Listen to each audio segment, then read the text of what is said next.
back again. It's Tuesday, and we're here with a good friend. Want to tell them your name? My name is Earl. So we got Earl here with us today, and figured I'd invite Earl, and we'd have like a sit down and just chat it up. I appreciate you for coming in today, sir. That's what it's all about, moving into the new year, checking in with individuals. And I'm taking this step here now to like actually interview individuals. Gonna jump right into it. So yeah, man. I mean, how you been? Been doing good. Yeah. Sightseeing new things since 2020. 2020. 2024. Quite a journey. Right. A lot of memory fog throughout the years of last year. Yeah. Right. But still staying committed and being more active now than I was before. Actually taking things that I learned from last year and just taking it into the new year. Right. I just can't mess up again and do the same mistake again, you know? So that's what it's all about. I've been seeing you active on social media, inspiring. Yep. What's gotten you into that, man? Since I have been living on my own, I'm also making stories and show people other meanings behind within my life and see that it can be like a good journey in some people. Because nowadays I'm seeing a lot of people like settling with their families or making a new family, etc. But yet me being a 29, almost 30-year experienced individual, like I always want to showcase my life in a sense to show that it can be some adventurous parts. Just living alone, especially even living outside of your hometown of Newark, New Jersey. I'm living in Somerville right now. Okay. When people hear someone else's journey, I think they get inspired in a way. Right. If you're doing it, that means I can do it. That shouldn't be an excuse for me not to do it, you know? So that's awesome, man. You know, I try to do that as well. I realized from last year when I was very active on Kennedy's Produce, there was a lot of people mentioning like positive things on the page. Came to my attention that I was like, oh wow, like people like what I'm doing and see what I'm doing, you know. So in somewhat way I'm inspiring, you know, myself, you know, and it feels good. It feels like you're doing a good deed, really. So you're doing a good deed as well too. It's very rare to find a lot of people having homegrown plants and produce like that. Yeah. You know, Kenvy's actually took a step back. Just baby number 2's here. Yep. Congrats. And, thanks. You know, and we got Katie on the show with us. Pretty much just, I realized like you have like I was just mentioning it, you have desires, but with desires comes responsibilities. Right. You know, so that's really where I'm at right now. You know, still having a desire to grow with Kenvy's Produce and at the same time being a dad. You know, it's really fun to take on both, you know. That's a lot of balance. Thing. Takes a lot of balance. It does when it comes to responsibilities, because discipline is something where you just have to be where I have to be in order to like continue what you first started and planned of, right? Like I mentioned, like your desires have responsibilities. So it's good so far, really. Story about Kitty, like she was actually a stray and she was crying out back. We bought her in. You know, tiny kitty outside just crying. We figured we bought her in. It's rare, I believe, for females or males this color. She aggressive? No. She's passively aggressive. Okay. She's very bitey. But she was actually pregnant too when we bought her in, and she gave some beautiful babies. She's never like this with strangers. I don't know what it is. I know I'm chocolate, but that's a quite story about Kitty. Now it's being a little aggressive. Hey. Probably that melanated blood I see. Got too much organic melanin in me. Yeah.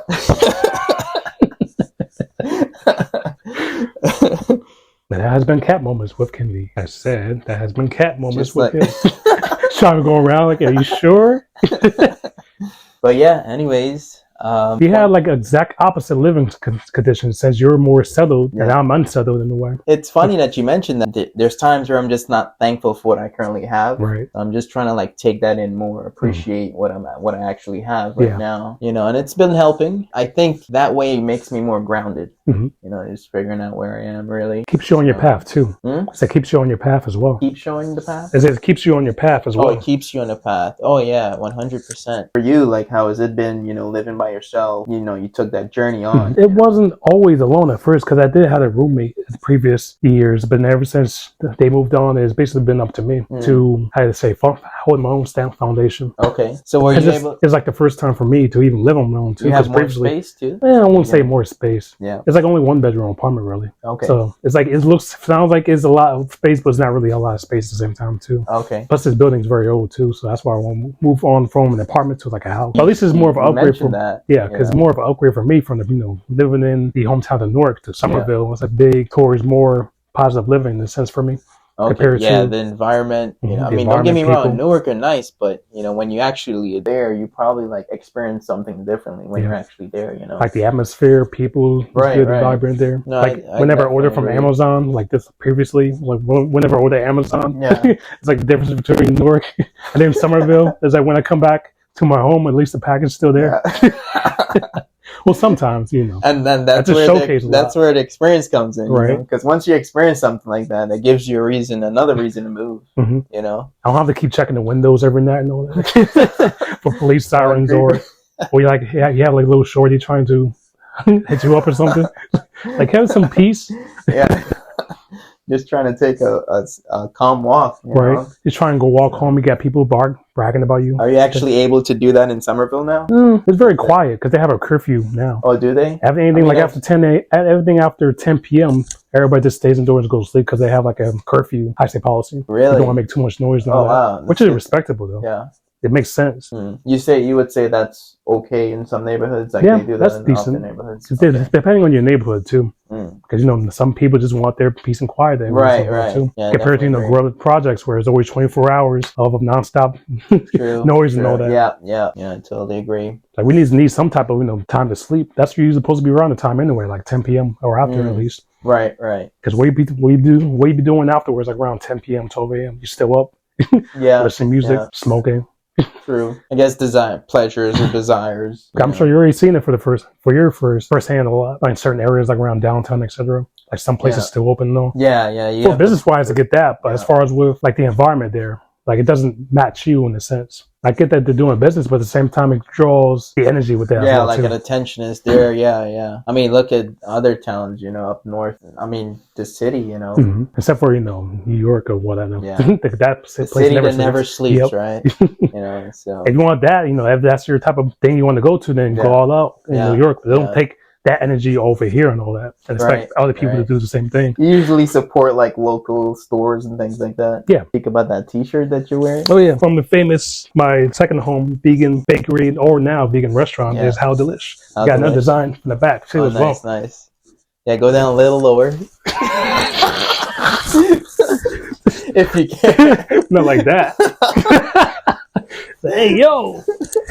But yeah, that support them every now and then because they have something that find value in, like very more healthy ways of eating from scratch too. Really? Okay. Like you don't have to buy. I know they were closed for a little bit, so I guess since then they kind of upgraded their menu a bit, maybe. Even when they're like after hours when they close, they're still like reevaluating the menu too. Like for anyone that wants to showcase. That would be like borderline South Orange and Orange. Right? They're in. I'm not gonna kill it. It's in West Orange. West.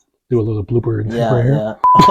How Delish, guys. West Orange. Oh, it's in West Orange? Yep. But definitely check them out, guys. And it's vegan. Everything there is vegan. Black owned and everything. Black owned too? Oh, wow. That's awesome, man. They have those stores in the neighborhood. You just have to, find it. Right. That's the problem with advertisements. Like, people don't, really get into the advertisements. Yeah. So you don't get... They've been around, too, since 2017 as well. Oh, wow. But during that timeline, you can imagine not everybody was fond upon, vegan restaurants like that. Right.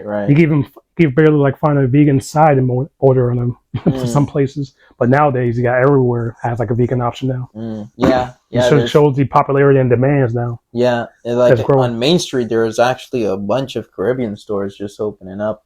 And I'm from Queens. I've seen a lot of Indian stores sell mostly traditional traditional Caribbean food, but it's happening here now, and it's interesting. I always wonder how do they stay in business because you have competition. Right. Over here selling curry chicken and over there selling chicken curry. How do you do to really stay in profit? Right. But it's really interesting. You ever thought about going into business? Anything? I have, but as right now, it's got to clear off debts a lot. Yeah, that is a serious thing, man. As right now, to support the business and all locally within my means, of course. Just supporting. Supporting, I think by supporting, if you were to say, if you have for example, I have Canvas Pretties, and if I go out and support and show my face, let people know who I am, I can somehow build a case for getting like funds Right. and stuff from the government, really. Mhm. So I mean, that definitely be a good way to go. Because you're an essential business in some ways. Because we're Yeah. all going to need Yeah. plants. Oh for our yeah, for environment. sure. They're very health beneficial for us too. I every mean, day. there's that place in Harrison. I think it's called Arrow Farms. Mhm. I think they're in Harrison or Ironbound. Yeah, they're in the Ironbound. Ironbound. I want to check. Been there before? I've seen the building, but there's never Yeah. went inside it. Okay, I actually dropped someone off one morning. I'm like, so this is where it is? It's Mhm. like right in the neighborhood, you know, and they're actually, if I'm correct, one of the largest vertical non-soil, just grows vertical plants vertically. So I guess water. They use water. Yeah, either could be water, or in some cases, I know they use like a filtration system to get Yeah. water from the air as well. Oh wow. So they don't even need like a direct water supply, Yeah. depending on their setup. But yeah, they got like indoor vertical Yeah, they're plant awesome. growing. Well, on Instagram, I've seen it shows that they're awesome. Mm. And there's a lot of people in Newark that is mentioning by like 2050, the soil should be like really bad. Yeah. You know, so they're predicting something which is literally right around the corner. So people out here, they're getting creative and they're growing vertically. How not to use soil and use other substitutes, but that's Yeah. it's going to be like a twist knob or like a hard knot to untwist in a sense, because how you can replace soil in the way. To me, right. at least, Yeah, right. soil's been with I us mean, since the beginning I'm of time. So how can you intrigued. replace by that? I'm intrigued by it going bad. Can this place really be that bad for soil to be that acidic? Or they want to predict the downfall of soil. Why not predict the uphill or Of gardening? the uphill of soil? Try to find ways to heal it before it actually Yeah, because declines. you have so much time. Mhm. I mean, look at sand. They say that sand is actually running out, like natural sand. Like beach sand is like filled with like rocks and pebbles, just watered down. But like natural sand, they said they're running out of. I can imagine why. Too much supply and demand. Yeah. Look at all these buildings, man. They're going up. They gotta so get fast. windows somehow. But yeah, mass production is a disease on its own too. Yeah, we just don't realize it. You know, and it's funny because while we are needing more materials, they're actually cutting down the trees that brings those materials in. Right. For example, but it's in their nature. This is all nature. I realize that I shouldn't be upset at it. Just imagine cutting down habitats, homes, just to produce oil. We took ourselves out of the food chain, out of the animal kingdom, and say we're far superior, so we get the ability to do that. Really natural. That can only go so far until it runs out completely. Yeah. Then what we're gonna do? I don't think it'll happen in our lifetime. 25, 27 years from now, soil going bad, that sounds pretty severe. Right. And to have our next generation finding off from the previous generations now. Yeah. And so on and so forth. February's coming up, man. You got anything planned? Just do the same thing as always, doing just like January. Yeah. Being committed and holding yourself accountable. Yeah. I'll celebrate holidays like that. It's like Valentine's Day. Yeah. Oh, you're not celebrating? So I'm an unselfish single fellow. Who am I going to give the love to? You give like a hug myself? Yeah, there you go. There's yourself on the back. I mean, you come first, right? Right. So it's very important. Maybe treat yourself. Staying the course is very important. Just moving forward to 2015. I mean, right? You said 2014. It feels like 2014, man. moving into the new month of February, is just staying the course. For me, I'm just waiting for it to get warmer. Right. Get back into the garden. Yeah, it says winter is confusing. Yeah, it really has been. We're in 7A, New Jersey, and it has been confusing. In the past couple of weeks, we've had some severe storms, just cold chills, really. Probably in the teens in the night, but we pushing through. How do you feel about this? No clouds for like 5 days straight. No clouds. There's clouds right there. No sun, actually. So the chemtrails are doing a good job on that one. Yeah, right. Oh, yeah. I mean, it's something else, though.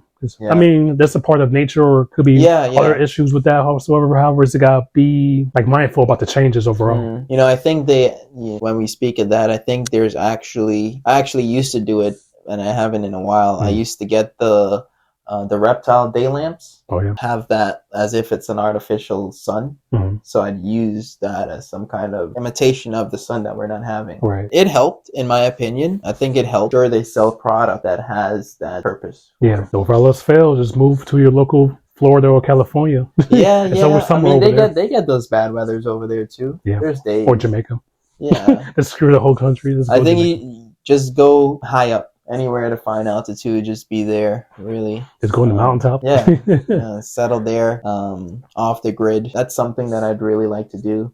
Just live off the land, just grow the produce that I need to grow. Maybe get into bottling produce. I think it's called preserve them. Yeah, preserving. One of the things I'd like to showcase is just gaining knowledge and at the same time showcasing, like maybe getting tools for like a survival kit and like sharing, and then just give feedbacks that way. We've been surprised the amount of distractions we've been put at. We should have been having our own little supply chain of survival goods and all that. But we've just never been like aware or taught. We've been moved away from that. Like what I'm talking about is not important for some. Right. I mean, our grandparents did at one point, but now that's just been forgotten about. Somehow. There was times where I've came across programs like firefighters would have programs and then have like these safety kits. It'll be like fire blankets and bandages. This is overall survival gear. Yeah. Go through like weeks, months, possibly. Yeah. Around the area.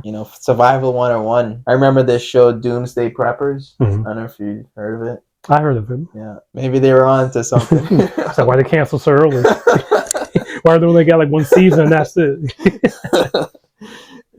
So it's just something that I think is important, so if I'm doing it, just being able to share with you, and then just imagine you sharing it and then someone in your audience sees it, and that's really how that works. But I actually thought of getting into a 200 everyday push-up for the month of February, so that's about 5,600 push-ups. So I may challenge you to this, so you're rusty too, so I gotta bring up my A game on push-up and hey man, I've been told I was getting a gut. I think health is wealth. I think before this vessel is like healthy. No point being successful if you're unhealthy and miserable at the same time. Yeah, exactly. So these things do bring misery and stress and things like that, so you want to be to your full strength, moving forward, staying on course, and that's what it's all about. So was there anything else you wanted to mention? Good word of the day before we wrap up? The good door. The good door. Yeah, the good door is over there. The door is over there. I would say the good word of the day will be just awareness. Yeah, just being aware. And how do you be aware? To be aware as far as with your overall health, your breathing. Make sure you're breathing properly. Your environment. Because we could be so distracted minded, even mentally, too, to the point that we just be walking or driving places we're not supposed to belong to. So always keep in mind about being aware of our mind space as well, too. How about for you? Any words or plans for the day? Stay the course. Every day-to-day life, like we put that burden upon ourselves, like low-key we ask for it, and it could be in prayer, saying something, and that creates manifestation, but we don't see we don't get that, or we're not granted to see how it would play out. So I would just say stay the course through all chaos, daily chaos or struggles or even happiness. Stay the course, because you can fall off, so that's what it's all about. Just being aware and just staying the course, so I appreciate you, Earl, for coming in. Hopefully we can have more of this sit down chat and let the people know what's up. So looking forward to the next episodes. Yeah, man. That being said, I see you guys in the next one. Peace, as always.